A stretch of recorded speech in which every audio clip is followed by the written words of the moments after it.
अस्सलाम वालेकुम दोस्तों, वेलकम टू माय चैनल। दोस्तों, आज की इस वीडियो में हम बात करने वाले हैं जयपुर के जगराफिया में मौजूद एक बहुत ही खूबसूरत किले एम्बर फोर्ट के बारे में। दोस्तों, इस किले के बारे में आपको कंप्लीट इन्फॉर्मेशन बताएंगे और बताएंगे इसका जगराफिया कैसा है और इसे कैसे बनाया गया है। तो चलिए दोस्तों, वीडियो को शुरू करते हैं बगैर किसी देरी के।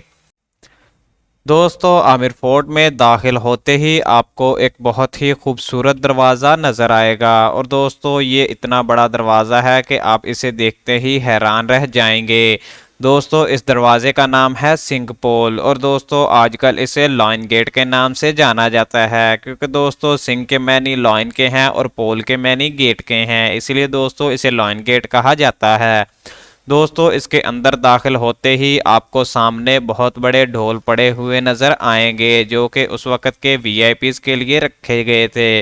दोस्तों, जब भी कोई वीआईपी इस महल में आता तो दोस्तों इसके इस्तकबाल में इन ढोलों को बजाया जाता था, जो कि एक बहुत ही खूबसूरत समा पेश करते थे। दोस्तों, अगर बात करें कि अमीर फोर्ट को किसने बनवाया तो दोस्तों इस महल को मिर्ज़ा राजा जयसिंह ने बनवाया था और दोस्तों इस महल को मुकम्मल होने में तकरीबन 157 साल लगे थे। दोस्तों, ये हिस्ट्री की सबसे ऐसी अजीब इमारत है जिसे बनने में इतनी ज़्यादा अरसा लगा है।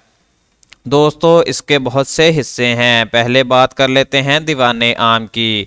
दोस्तों, दीवाने आम जैसा कि इसके नाम से ही जाहिर है आम पब्लिक के लिए बनाया गया था। बादशाह अपनी आवाम की शिकायतें सुना करते थे और इन्हें हल किया करते थे। दोस्तों, ये इंतहाई खूबसूरत जगह है। इसकी खूबसूरती को चार चांद लगाते हैं इसके 48 पिलर्स।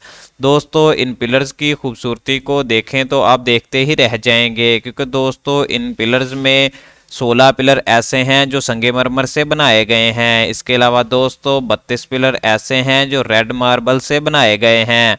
दोस्तों, इनमें हिंदू और मुस्लिम दोनों तरह का कल्चर नज़र आता है, क्योंकि दोस्तों पिलर के ऊपर वाली साइड पर आपको हाथी का निशान बना हुआ नज़र आएगा, जो कि जाहिर करता है कि ये हिंदुज़म के पिलर हैं। लेकिन दोस्तों जब आप इन पिलर्स की जड़ों में देखेंगे तो आपको यहाँ पर कमल का निशान नजर आए, जो कि मुसलमानों को जाहिर करता है। और दोस्तों इसी तरह इन पिलर्स में मुस्लिम और हिंदू दोनों कल्चर ही आपको देखने को मिलते हैं। दोस्तों, इस जगह पर महाराजा जय सिंह बैठकर अपने लोगों की शिकायत सुना करते थे, यानी कि आम पब्लिक से खिताब किया करते थे। इसके अलावा दोस्तों एक और बहुत ही खूबसूरत और देखने के काबिल जगह है शीश महल।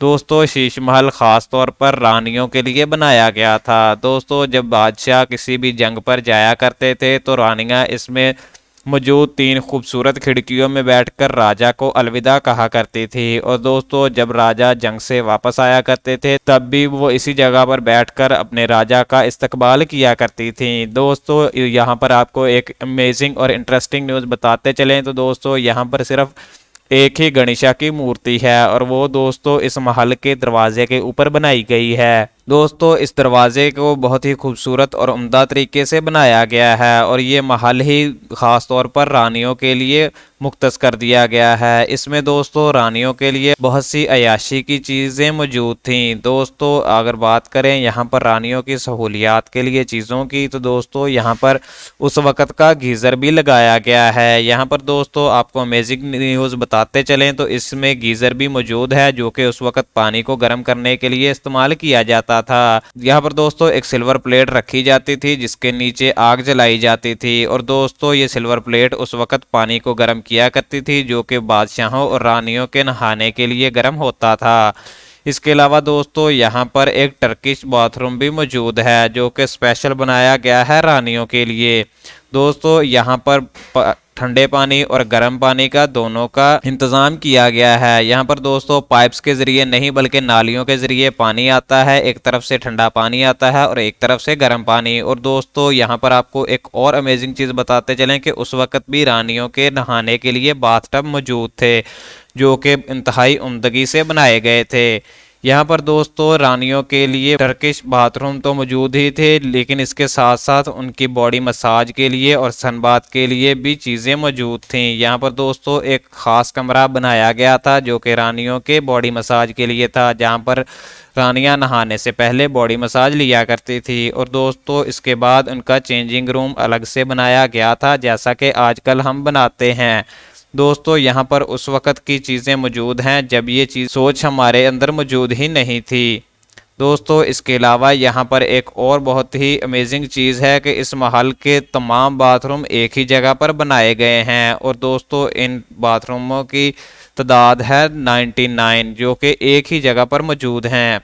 इसके अलावा दोस्तों यहाँ पर गोल्ड पेंट भी किया गया है, यानी कि दोस्तों महल के अंदर रोशनी को लाने के लिए यहाँ पर सोने के पानी से रंग भी किया गया है जो कि रोशनी को रिफ्लेक्ट करके अंदर की तरफ भेजता है और महल को रोशन कर देता है, क्योंकि दोस्तों उस वक़्त रोशनी का इंतज़ाम नहीं था इसीलिए इसका इस्तेमाल किया जाता था। तो दोस्तों ये थी आज की वीडियो पसंद आने की सूरत में वीडियो को लाइक करें और ऐसी मज़ीद इन्फॉर्मेटिव वीडियो देखने के लिए हमारे चैनल को सब्सक्राइब करें। Thank you for watching.